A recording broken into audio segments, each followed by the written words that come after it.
BlackBerry is back. This is the KEYOne. It's an Android phone with a keyboard, and it's surprisingly good.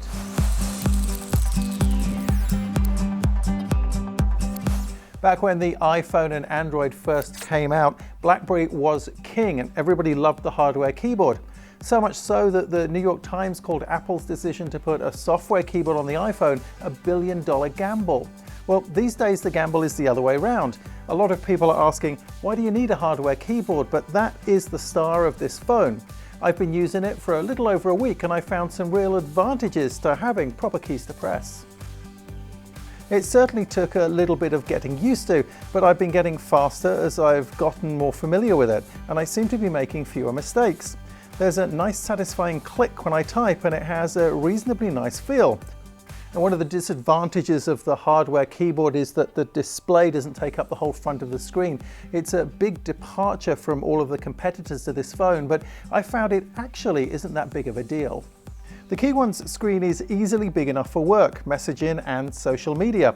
In fact, when I compared it to my Samsung Note 5, I found I had more space in typing mode on the KEYOne. Another nice surprise with this phone has been some of the built-in software. Usually the stuff that manufacturers put on their phones is useless junk, but the BlackBerry software in here is really useful. Chief among these is the Hub. It comes from the old BlackBerry phones and it's a central place where all of your email, instant messaging, Twitter and Facebook messages come into a single place. It makes staying on top of messaging really easy. In the last week that I've been using this, it's actually become the principal place I go on the phone to read emails and look at direct messages and replies to Facebook posts, way more than the individual apps themselves.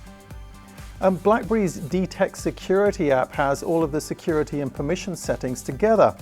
It even reveals how often an app uses its permissions and will allow you to set an alert when, say, an app tries to send an SMS message or open your microphone. Another pretty useful feature is this button on the side here called a convenience key. It's a user programmable key. You can set it to do something like open an app, switch on the camera, turn on the flashlight. I thought it was pretty useful, and then I discovered that every single one of the keys on the keyboard can be done the same way. So for example, if I hit T, I open Twitter. The phone feels pretty good in my hands and isn't a slippery mess like some of the newer all-glass phones that are just coming out. On the back, there's a 12 megapixel camera and there's a pretty generous 8 megapixel camera on the front.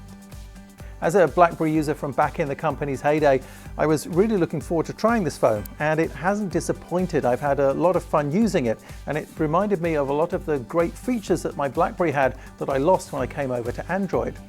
If you're in the market for a cell phone and you do a lot of texting or emailing or social media or instant messaging, this phone is really worth a look. The keyboard and the software productivity features should also help anyone using it for business.